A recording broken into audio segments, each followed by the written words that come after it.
Okay, I'm now recording. So since I went through some of this a little bit quickly before lunch, I just wanted to review it. Well, Sorry? I'm good. Hold on one second. I think someone might be unmuted. Okay. All right. So we were talking about the way that we can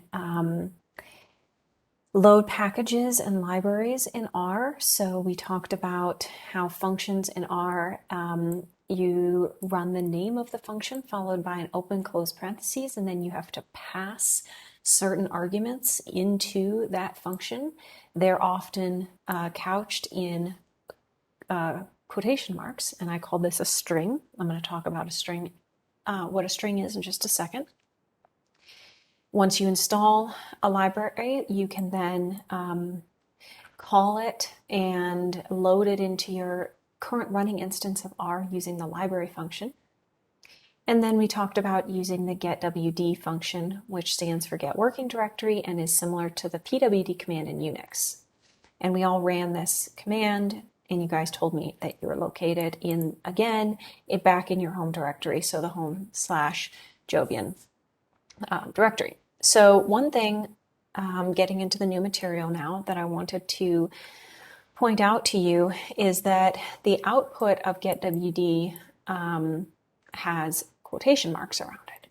And that's because R is treating this path as a string. So when I say string, what this means in coding terms is a one-dimensional array of characters, so a list of characters or letters, that only represents the textual information contained between the quotation marks. So we have to make this distinction that anything within quotation marks just represents that textual information, because we learned in the Unix notebook that we can set up variables where the variable name, that string of letters, actually refers to something completely different. Like the ssdir variable that we set up, ssdir doesn't, those collection of letters doesn't mean anything. It means it refers to the path that we set equal to that variable. So we can also assign variables in R, and we need to make sure that when we set a variable, we use that as a variable name, and when we want to actually refer to something, the text information, we put that in quotation marks. So we have another example of a string here.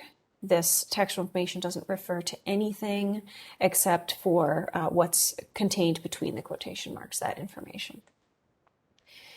So when we ran getwd, the output was a string. We now know that R expects paths to be in the form of a string. You can't just type a path by itself.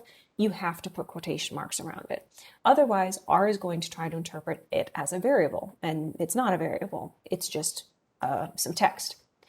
So what that means is that when we run setwd, which is we want to set our working directory to something different, some where we're not there, we need to provide that path as an argument. R is going to expect that path to be a string.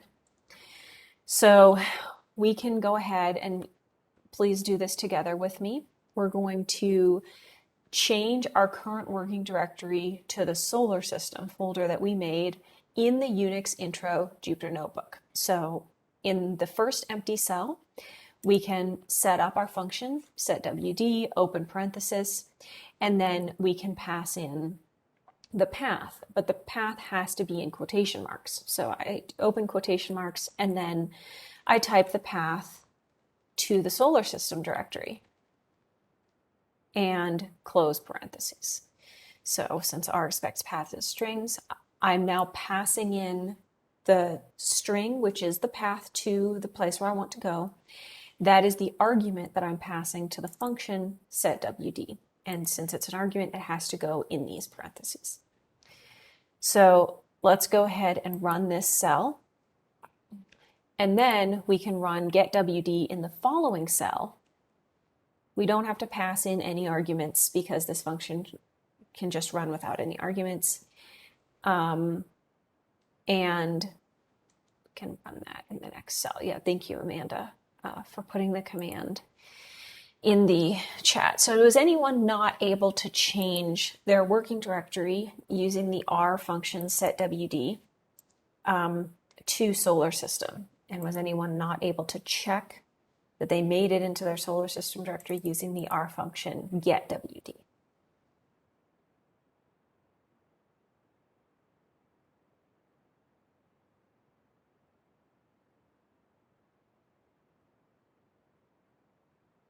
All right, great. So everyone is seeing home/Jovian/solar system when they run getwd. Good. So now in the next two cells, please use setwd, like we did here, to change your working directory back to your home directory. And then again, use getwd to check if you navigate back successfully. So work out that syntax here in these next two cells. And I'm going to set up a poll so that you can let me know the code that you used.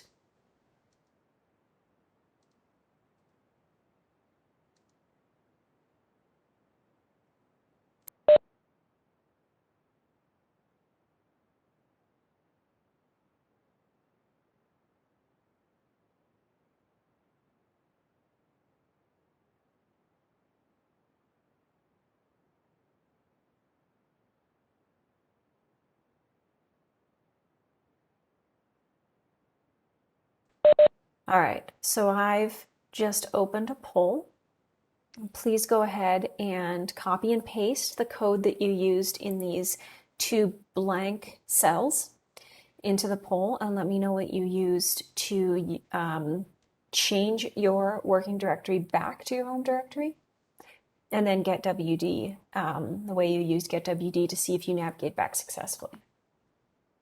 And if you encountered any errors or if you're not sure what to do, just go ahead and put that in the poll too, and we'll go through it together.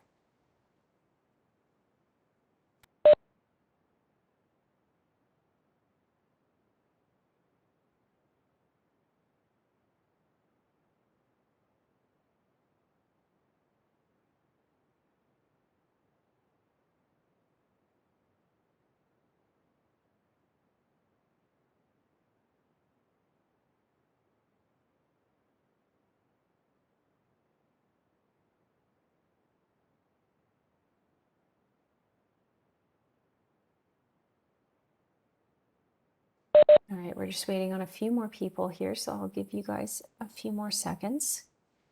Remember, you're using setwd to change your working directory back to your home directory, and then use getwd to see if you got back there successfully.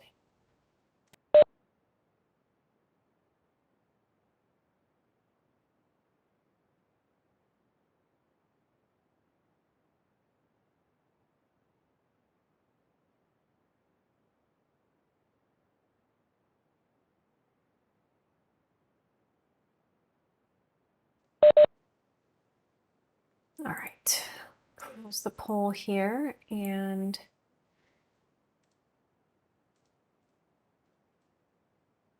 all right, let's see here. Got a range of answers here. Most of them correct. Okay, good.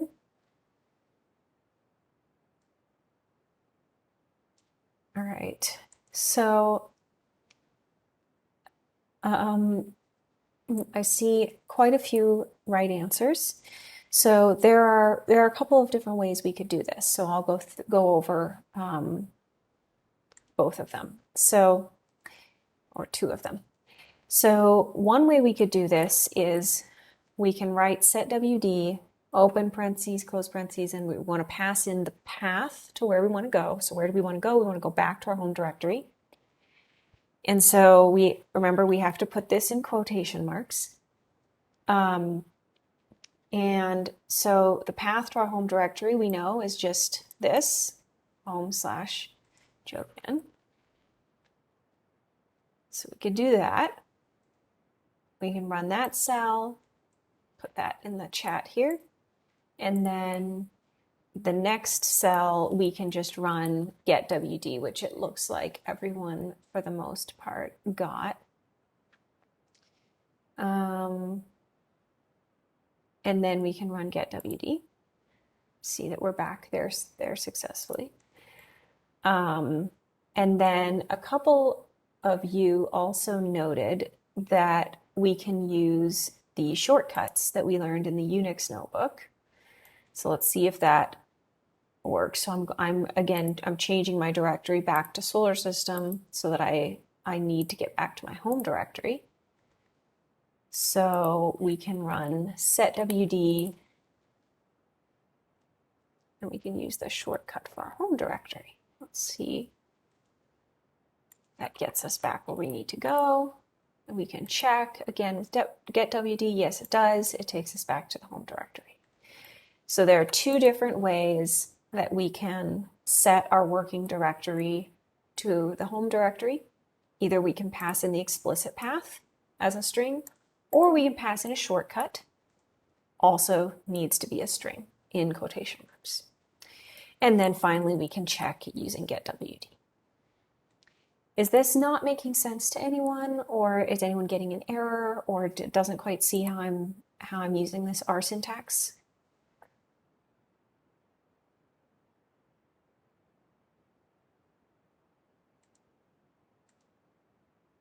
All right, perfect.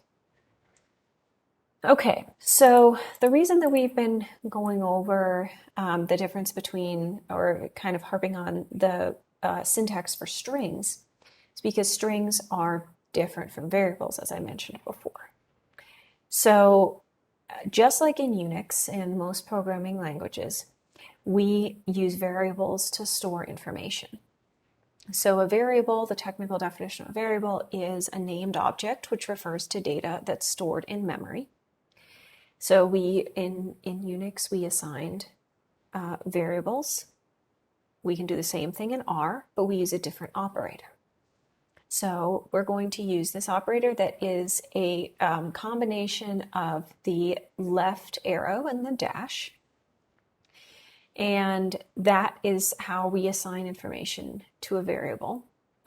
Key reminder that it's very important to choose informative, memorable, and short variable names.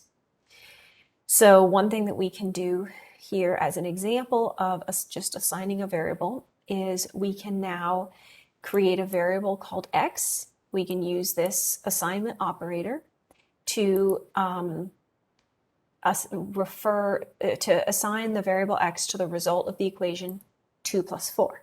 So again, R is a statistical language, so it's set up to do mathematical operations for us by default. So let's go ahead and run this cell, and then we can use a new function called print to access, just print out what data is stored in this variable. So let's go ahead and print out the data stored in the variable x, and we can see the data stored there is 6. So R automatically did the 2 plus 4 operation for us. It assigned the result of that mathematical equation to x, and then when we ran the print function on x, it didn't print out x because it's not a string. We didn't pass it in as a string. It printed out the data that's actually stored in x. So R treats variables, most coding languages do. When you try to do something with a variable, the operation occurs on the data stored in that variable. So you print out x, well, you get the data stored in x. All right, so we've been noticing a few cool things about the Jupyter environment. Another cool thing is that the print function is actually built in. So we don't have to run the print function every time we want to access data stored in a variable. We can actually just type that variable name into a cell and run it. So I've already typed x into this cell. Let's go ahead and run it together. And you can see that the data there is still there. It's still 6, okay? So just like in Unix, we can use variables to hold a path to a location so that we don't have to type it out every time. This comes in handy when you're doing a lot of things with data that are stored in other directories where you're not actually doing your work. You want to open up files that are in other directories or write to other directories. So if you can just save a longer path to a shorter variable, that comes in handy. So we can run this cell to assign the path to our home directory to the variable HomeDir. Remember, we're trying to pick short, memorable, and informative variable names.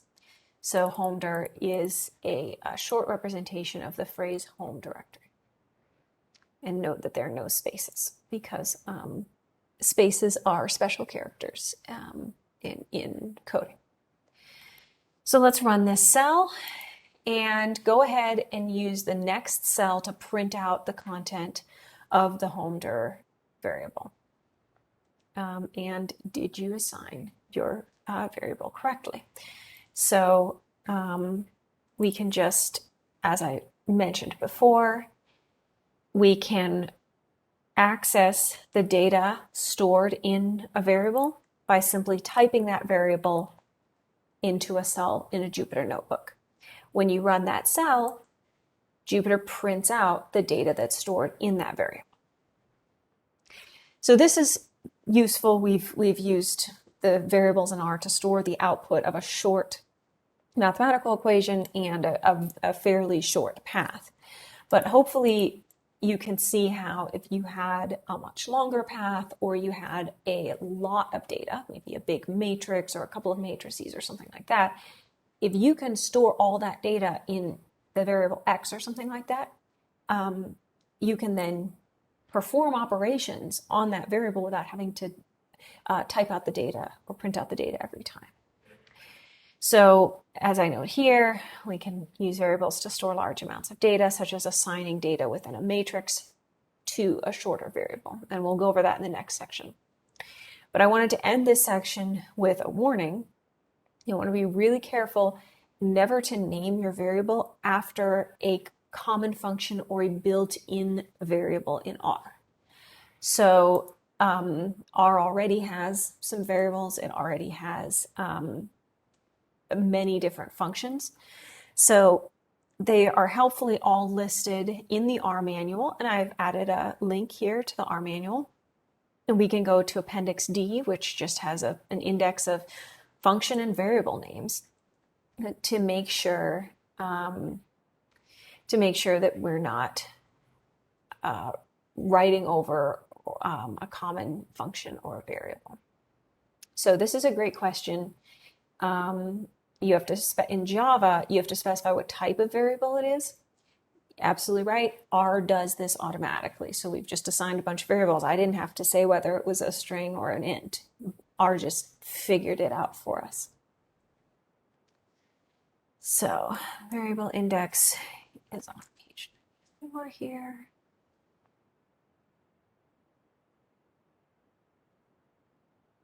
All right, so again, we don't want to name our variables after something that is commonly used in R. So for example, you can't name a variable box plot. So if you're trying to make a plot, trying to make a visualization, you want to assign that data to a variable so you can carry it around. Can't use box plot. You want to use like BP or something like that. This box plot is a function in R. You also cannot use C. So I often want to name variables like A, B, and C. Can't do that because C, as we'll see in a little bit, is the function that R uses to concatenate a bunch of items together into a list. So being aware of some of these commonly used function names or variable names in R will avoid confusion.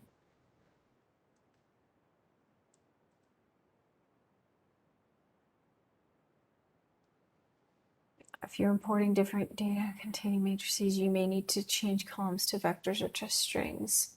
Yeah, so exactly. So there are different data types that we're going to go over in a minute, and that's what this discussion in the chat is getting at.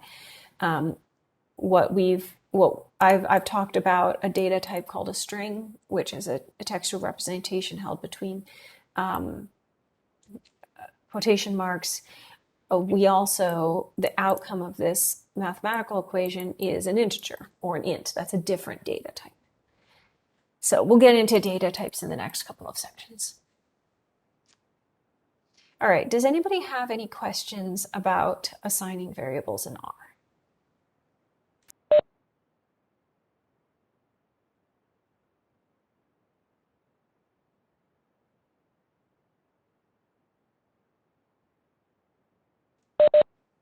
All right, great.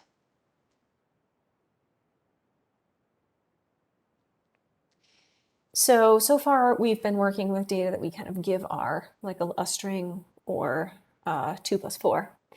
But with RNA sequencing data, the data is usually held in a file, and it's usually kind of a large file. So we need to read that file in. We read in that data, we store it in a variable, and then we can do things with it. So how you load in the data file in R depends on the data type. So R has several built-in functions for reading in common file types. We can read in a text file. We can read in a CSV, which stands for comma separated value file. So this is a type of file where each row, the columns are separated by commas. It's very easy, and it's easy for machines to read that type of data. And then similarly, there are TSV or tab separated value files where in each row, the columns are separated by tabs. Again, that's machine readable. It's also human readable. So in this tutorial, since a lot of RNA sequencing data are held in CSV format, we are going to read in a CSV file. So to do this, there is a built-in R function called read.csv. Obviously, it's specifically designed to read in data held in the CSV format. And the outcome of this function is called a data frame. So this is a very common data structure in R, and it's similar to a matrix. So we're going to look at a bunch of data frames, but I'll just describe them now. Data frames can have column names, they can have row names, and then there is a value for each row column index in that data frame. And you can kind of think of a data frame as a matrix, but a matrix is technically speaking a different data structure in R. So data frames and matrices are different, even though they have very similar structure. So before reading in the CSV file that we're going to use here, I want to introduce you to another function, which is the help function, very similar to the -- help command that we were using, the option that we were using for Unix commands. And this will allow us to view all the possible arguments for the read.csv function. So just a quick note, after we run this cell, the output from this command is pretty long. So when we're done reading it, we can comment out this line and then rerun it to get rid of all that output. And the way that you would comment a command in code is to add a hashtag at the beginning of the line. And then you would rerun this line. So let's go ahead and run this cell. And we can look at the different types of usage. So read.csv, you can see here there are multiple types of functions listed here in the help menu for read.csv. That's because read.csv is a specialized version of a more general function called read.table. So in read.table, you can see we can pass in all these different types of arguments, all of which are described down here. And read.table is a little more general. One example I'll bring your attention to is that this sep argument tells the function how your file is separated. So I talked about comma separated files or tab separated files. So read.table can deal with any type of separated tabular data, but you do have to specify here what your separator is. These are all default values for these arguments. So the default value for the sep argument, it's just blank. You have to supply that because it's a more general function. Well, for read.csv, it's specific to comma-separated tabular data. So the default for this sep argument is a comma. So read.csv by default is able to read in comma-separated tabular data. So we can see that here. If we look at the description for each of these arguments, sep, the description tells us it's the field separator, character, values on each line of the file are separated by this character.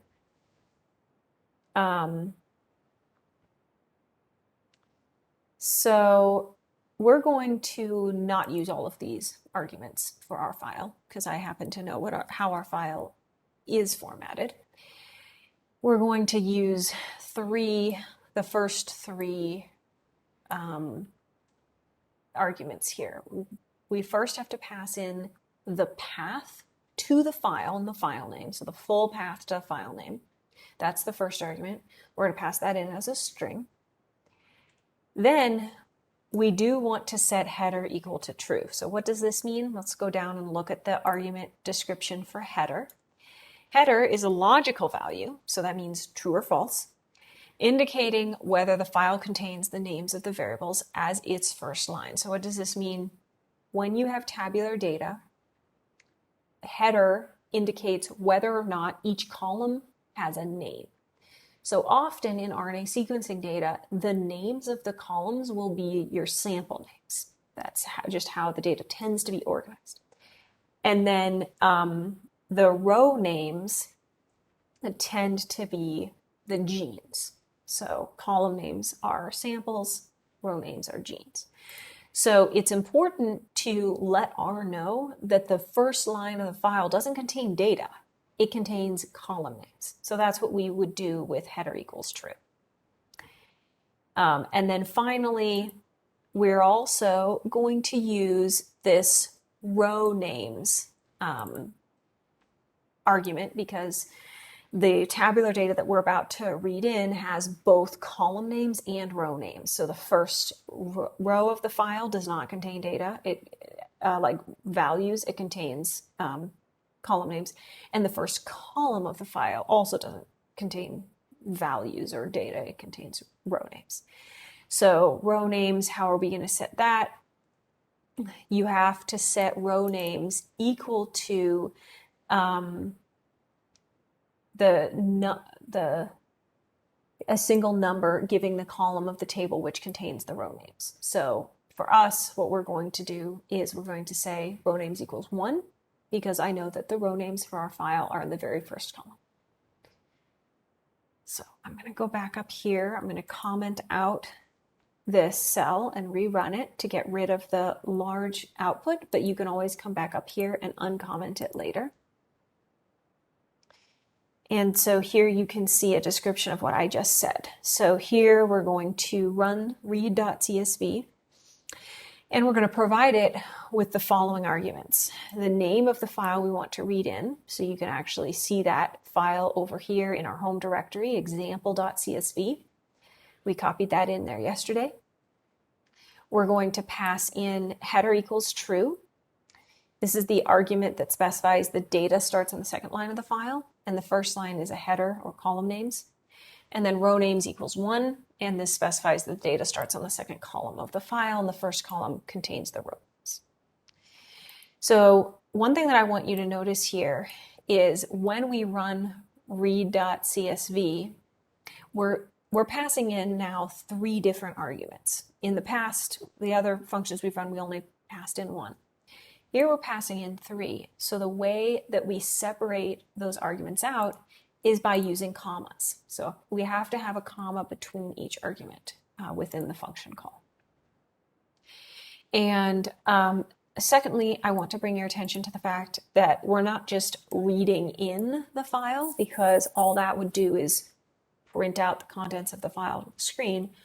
We want to store that data somewhere. So we're going to store the data frame that is the result of read.csv. We're going to store that in a variable called myDF, which again is a nice short informative representation of the phrase my data frame. All right. Now, also note that because the example CSV files in our home directory, we don't need to specify a path to this file. We'll get into this in a moment. So let's go ahead and run this cell and scroll down here to, well, no, we'll get to that in a moment, but I did want to point out again, so we just passed in the name of the file because we're in the same directory as the file we wanted to read in. R was going to be able to find it because it's right there in the directory. But let's say the file we wanted to read in was located in a directory somewhere else. Well, we would have had to pass in the entire path as a string, ending in example.csv. And we've already gone over how you can store directories in variables. Remember, we made our home dir variable back up here. We used the assignment operator to assign our home path to home dir. If you're in that situation where the directory location of your file is held in a variable, you can use this new function, file.path, to stitch together the path held in the variable with the name of the file. So file.path will create a nice full path as a string, and you can use that as the argument to read.csv. So I have an example here where I've taken the syntax that we just ran, and I've edited it here, and I'm showing how you can, instead of putting in example.csv, the name of the file, you can actually pass in file.path, which stitches together our home dir variable, the string path held in home dir, with example.csv. So I'm actually going to add a cell here and kind of show you what that would look like. So this is a new function called file.path. I've passed in our home dir variable. What does our home dir variable look like? I could just print it out here. It's home/Jovian. I can pass the home dir with a comma and then the file that I want to stitch together with that path using file path. And the output of that is a nice complete file path. You can see that the file path function added in a / between the end of my home dir path and the beginning of example.csv. So this is just a handy way of taking maybe a long path that's stored in a short variable and then the name of whatever file you want to open up. So you can pass this whole thing as the first argument to read.csv, and read.csv will be able to open up the file that's held in this location. All right, so now that we've read in the CSV file to a data frame, we've stored it in the mydf variable. Let's use the next cell to view the data that's stored in this variable. So I'm going to let you guys go ahead and fill out what needs to go in this cell to view the data stored in mydf variable.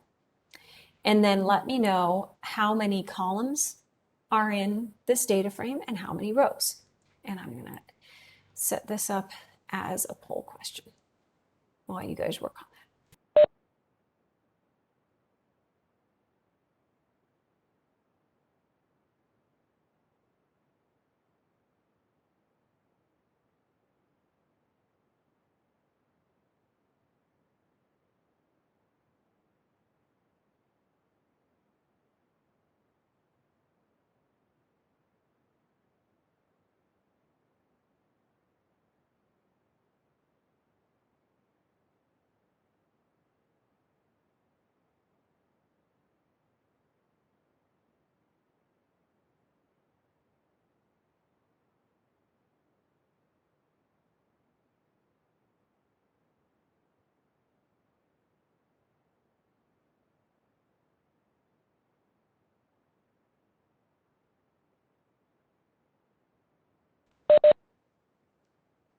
All right. so you guys have a poll now where I've asked, please share the syntax that you used to view the data stored in the MyDF variable.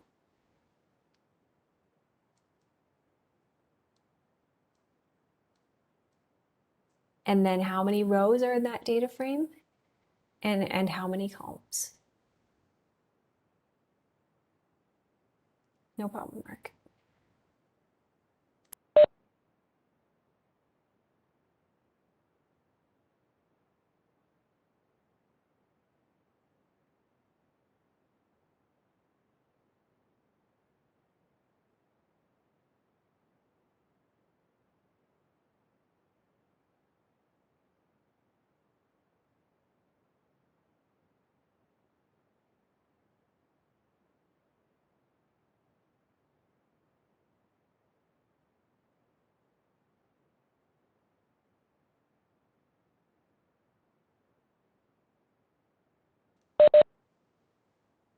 All right, we're still waiting on quite a few people. So we're going to use this cell to view the data stored in the new MyDF variable, and then check out how many columns are there and how many rows. If you're not sure or you're getting an error, just go ahead and put that in the poll and we can go over it together.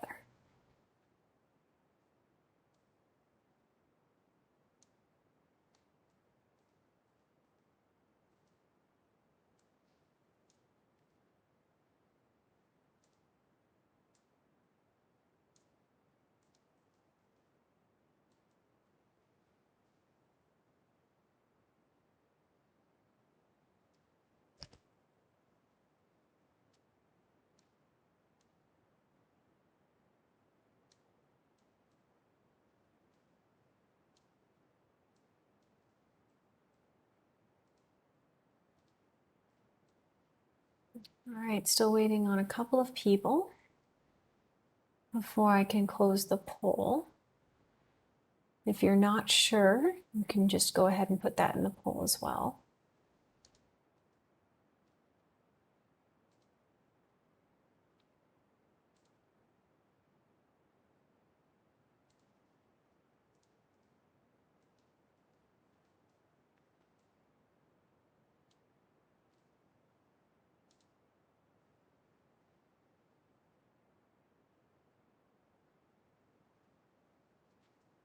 All right.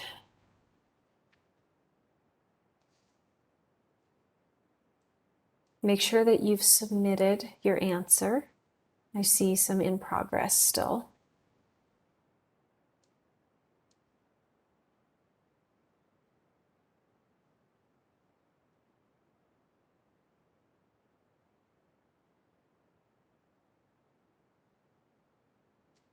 Great. All right, I'm going to go ahead and close the poll.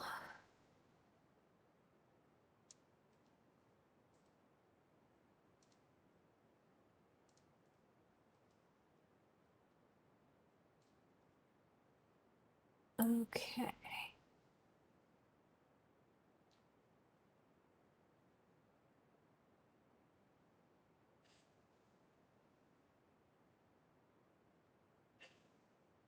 Okay. All right, so I'm seeing a lot of correct answers and then some confusion, which makes sense because this is all very new. So let me make sure that we're all on the same page here, and please feel free to shout out in the chat or unmute if I'm going too fast, or if your page disconnected, I can. We also have breakout rooms and multiple instructors here. So if you've missed a section, please shout out and we can get you into a breakout room and catch you up, no problem. So the way that I would use this cell to view the data stored in the MyDF variable is that I would just simply type in MyDF, because remember up here we were able to just use we can just type the variable name into the cell and it will print out whatever is held in that variable name. So we assigned the output of our read.csv function to this variable, mydf, and then we can just print it out by typing the name of that variable here into this cell.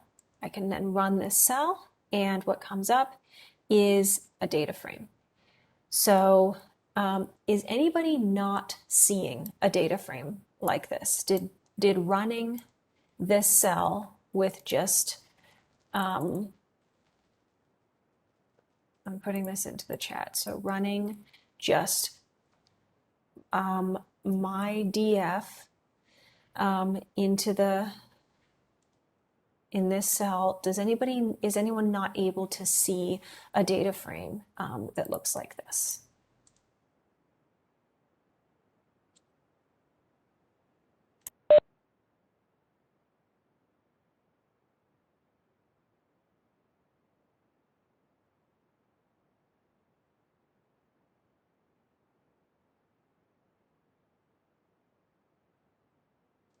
Did not get data frame.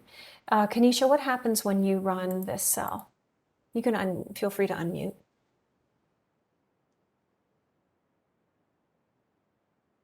I get an arrow. And Okay, I'm putting it in chat. that would be great. Thank you. That's the arrow. Oh, okay. So, did you run this cell up here, the one where we assigned mydf? Go ahead and run this cell again. Also got an arrow for that one. I'll put Oh, that in chat too. thank you.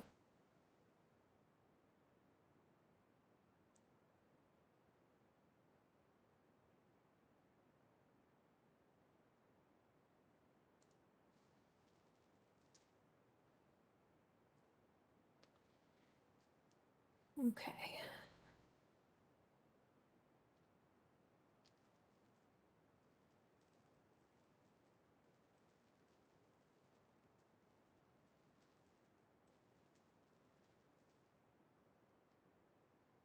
Okay, so this, mine just isn't displaying anything. Okay, can everyone make sure they're still connected to the kernel?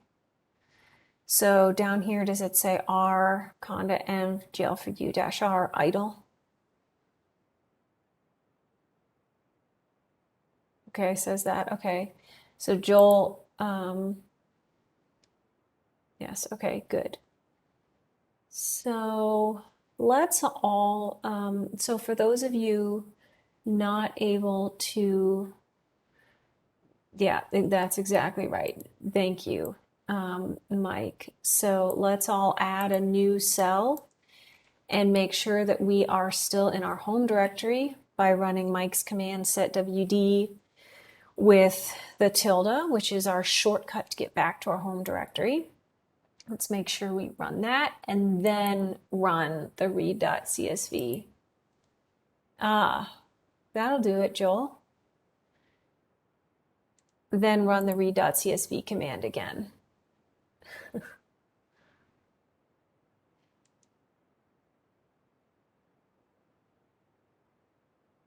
All right, how's that going? Kanisha, any luck? Are you still getting an error with the read.csv? After I run the setwd, what's next? So now go ahead and run the mydf read.csv command that I have highlighted on the screen here. Okay. That should be populated in one of the cells in your notebook.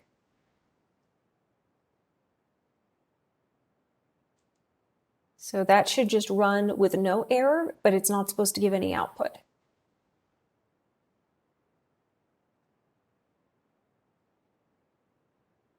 Any luck?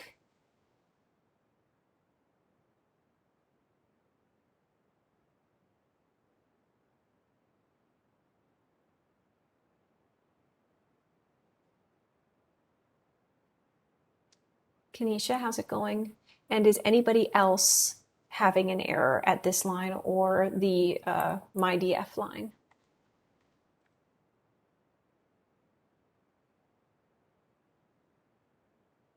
Nothing is happening. Sorry? No, Nothing. I said nothing is happening. So there's not supposed to be any output from this line. So you see Okay, when I run this line, there's no output. So as long as you're not right. getting an error, then that's what's supposed to happen.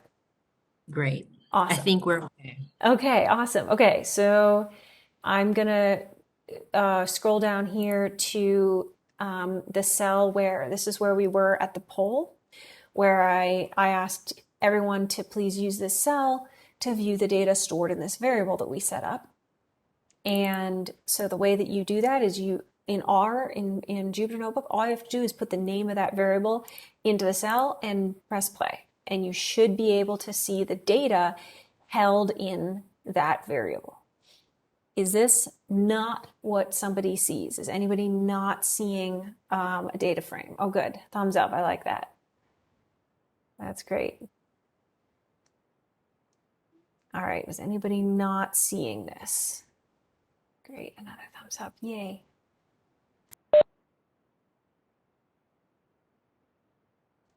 Okay. So just to be really clear and review once more what we did, we used a function in R called read.csv to read in the data held in this example.csv file that we have in our file tree. We used the function, we passed in the name of the file as a string. We passed in an argument that tells R that this data has a header. As you can see, it has a header, column 1, column 2, column 3. That's not data. Those are column names. We also passed in row names, row.names equals 1, to tell R to please treat the first column in this file as row names, not data. So we have row names, we have column names, and then we have our data here, okay? We took the output from that function, from the read.csv function, and we assigned it to a variable using the assignment operator. So now all the data that was from that example.csv file is now held in a data frame structure in this variable mydf. So now when we run the variable mydf, what comes out is a data frame that with all the data that's held in this variable. Okay?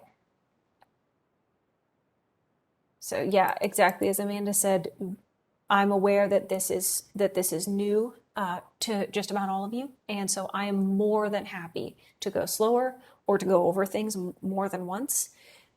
This is quite challenging, so please shout out. I'm here to help, and we've got plenty of time. So to just kind of reiterate what's happening here, I'll pass it again. Oh yeah, sure, absolutely. So the reason that I was going over this file.path function is because we're going to use it later on in the analysis notebook, because we're going to have situations where we've set up a variable that points to a specific path, a specific directory, and there are lots of files in that directory. So every so often we need to do something with a different file in that directory, but we can use this, the variable that points to that directory. And to make a full path that just points to a specific file in that directory, file.path is really nice because it stitches together whatever paths or file names you give it. So in this case, I gave it a variable that holds a path to a directory, home/Jovian, and I also then, separated by commas, I gave it the name of a file, and it stitched them together by adding a / between the path held in the home dir variable and the example.csv file name. So the outcome of this function is a full path to a file in a specific location.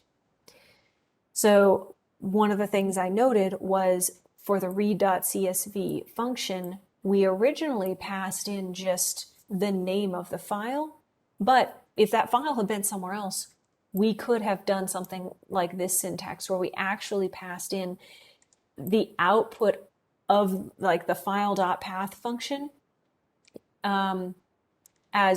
because we know that generates a full path, so we can just use that in place of the name of the file if we have to pass in an entire path. Is that making sense, Ty? I could go over that again if not. Ty and anyone else?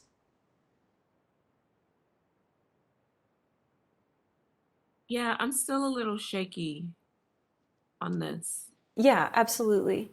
Do you have a specific question? Like when would this be So useful? what exactly is it? It's pointing you to the explicit location. Is that what it's doing? Yeah, that's really close. So what the file.path function is designed to do is simply to create a file path out of whatever is given to it. So we use it to point to a specific file, to generate a file path to a specific file. So all it thinks it's doing is it's taking the path held in the home dir variable, which is home/Jovian, and stitching it together with the second argument, which is a string that's just the name of the path, stitching it together to create a full file path. That's all its job is. That's all it knows what it's doing. And we're using it to stitch together a path to a directory and the file name in that directory. Okay. Does that make sense? Yeah, I think so. Okay. So this is a handy shortcut, basically. This is a way that, and it's kind of multiple shortcuts stacked on top of each other. So the first shortcut is instead of having to type out the full path to our home dir, we store it in a tiny variable. Then, instead of having to type out the full path to example.csv, we use the file.path function to stitch together the tiny path variable and the name of the file. And then the third shortcut is instead of typing that whole path out, we just pass in the file.path function and everything we've given it to the read.csv function. So the read.csv function then goes, all right, what's my first argument? It's a path to a file. Because we know that the outcome of the file.path function is just this path. So read.csv interprets this file.path function call as just the path to example.csv. So it can find example.csv. All right, any other questions on that?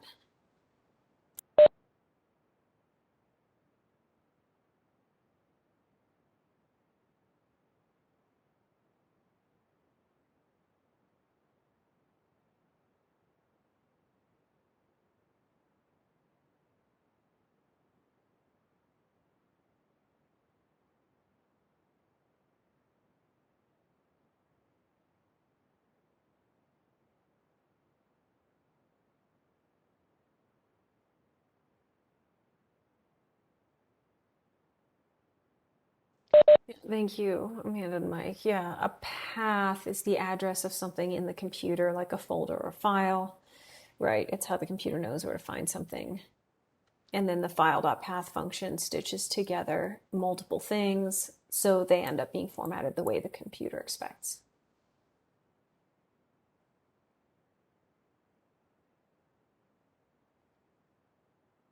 So again, as Amanda noted this morning, please feel free to edit the markdown in these notebooks as we're going through this, and as maybe you're thinking of more intuitive ways to describe these things to your students. Because as Amanda said, you know your students best. So if there's a better way where you feel like, oh, this is clicked for me, but I want to explain it this way, go ahead and double click on a markdown cell, and you can add in additional text, or you can edit the text here. And then we'll walk you through saving the completed notebooks on your end at the end of the day. Okay?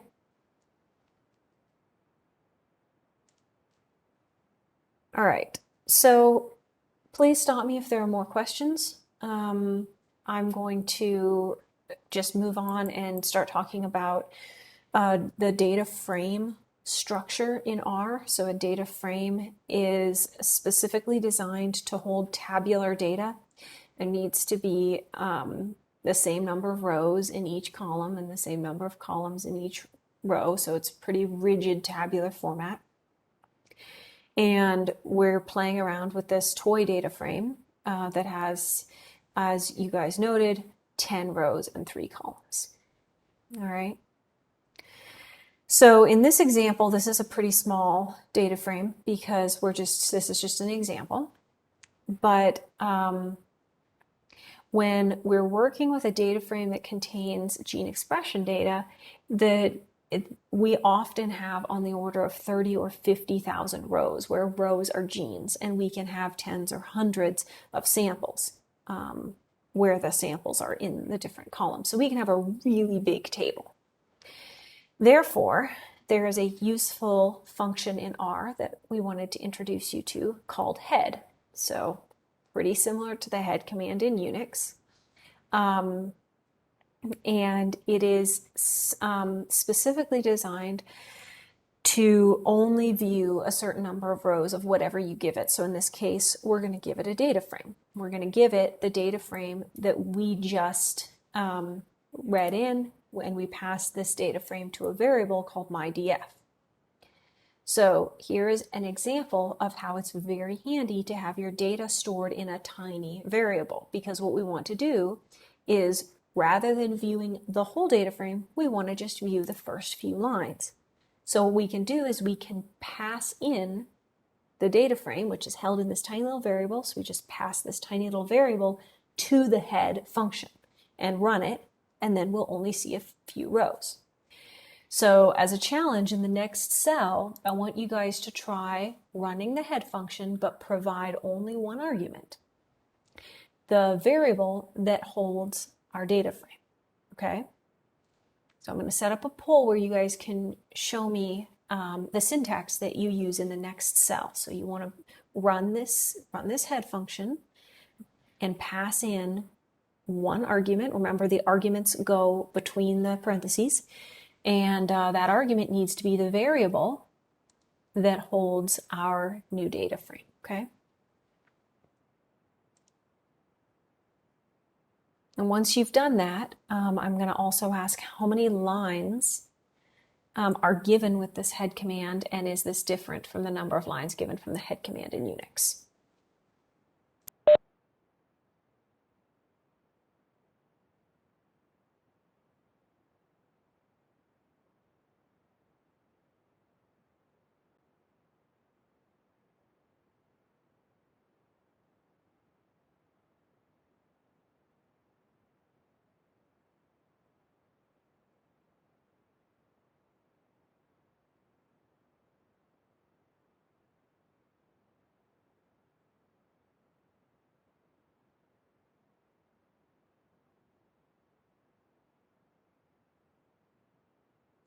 All right, I've just opened a poll.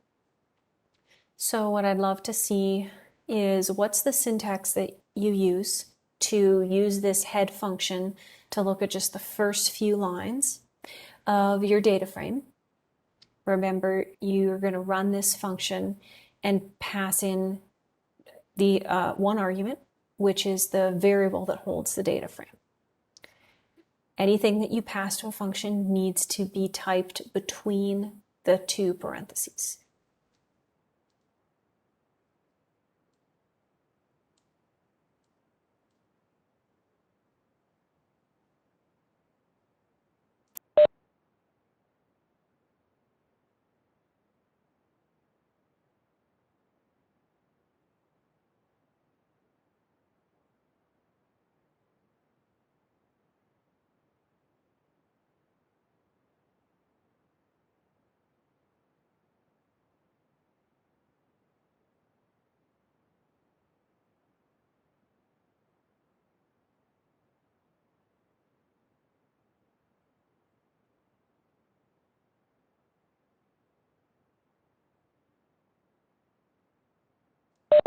right, I'm still waiting on a couple more people. If you're getting an error or you're not sure what to do, you can go ahead and put that in the poll as well, and we'll go over this together.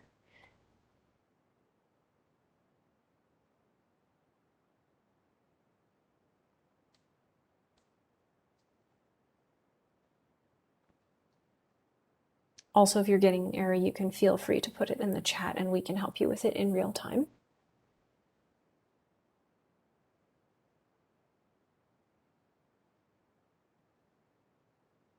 Okay, still waiting on a couple more people to finish the poll before I close it. So I'll give people a few more seconds.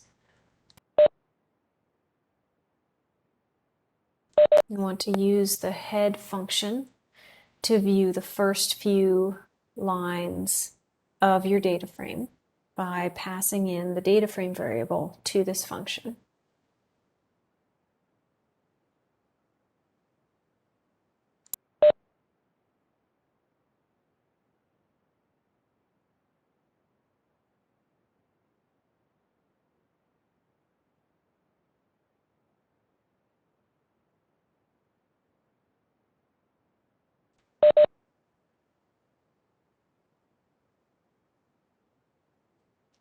Right.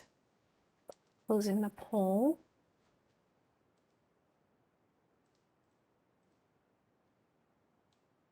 All right. Let's see here. Nice. Okay. Lots of correct answers. Nice. Great job, you guys.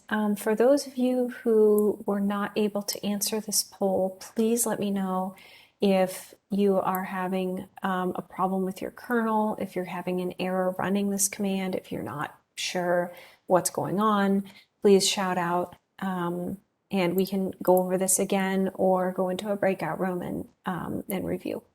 No problem. All right, thank you, Kanisha. So, what was the command that you ran to get that error? Here. Okay, so perfect. All right, so let's just go over this here. So this command, this function head needs to know what you want to take the head of, right? So we have to provide an argument to this function. And the argument that we're going to provide is the data frame variable, which by what I mean by that is the variable that's holding the data from our data frame. So when I say provide an argument or pass an argument, what I mean is type that argument between the two parentheses. So when I run this, I should now see my data frame again, but I only see the first 6 rows. So we can see, yes, this number of lines is different than the one given with the head command in Unix, because in Unix it was 10. And here it's 6. Okay. Does anybody not see this or not get how I got here? So I ran the head function and I had to tell it what I wanted to, see the first few lines of. And so I passed in the variable that holds my data frame so that head would know we're going to look at the first few lines of the data held in this variable, which is just the data frame.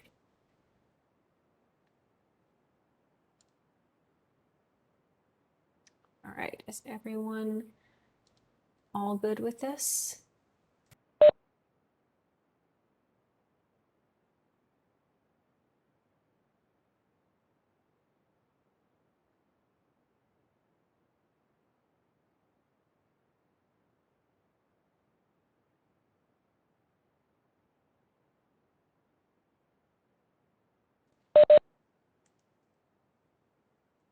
Right. So,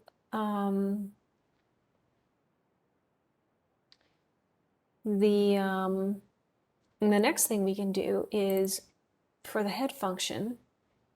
Thank you, Kanisha. So that's the error that you get when you just run head without passing any argument in, which is why I was saying you need to make sure to let head know what you want to see the first few lines of. All right, so when we run the head function, we can specify the number of lines that we want to view if we want to see more or less than 6. And the way you do that is you provide another argument. So now in this example that I'm showing here, I've passed 2 different arguments to the head function. First, the name of the data frame, or rather the variable holding the data frame, and the number of lines I want to see. And the way I do that is I set n, so that's an argument that head will know what to do with, n equal to 3. So using the same syntax, let's use the next cell to print out the first 8 rows. Let's first run this cell, sorry. So everyone should see my data frame, the first 3 rows. So let's use the next cell to print out the first 8 rows of the MyDF data frame, and I'll set up a quick poll to do that.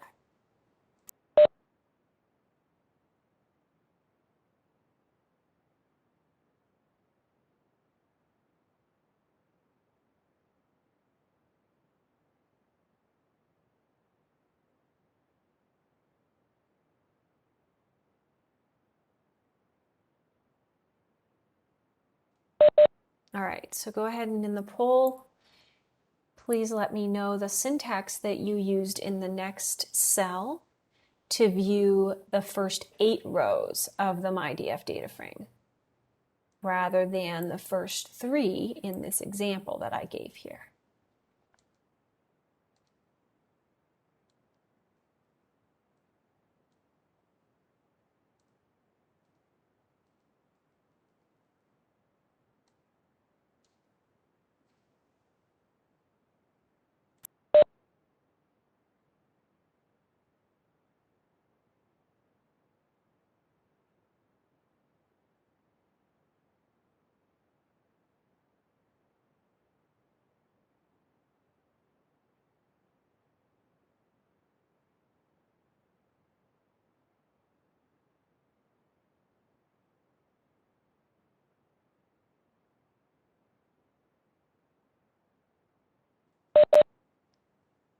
All right, still waiting on a couple more people.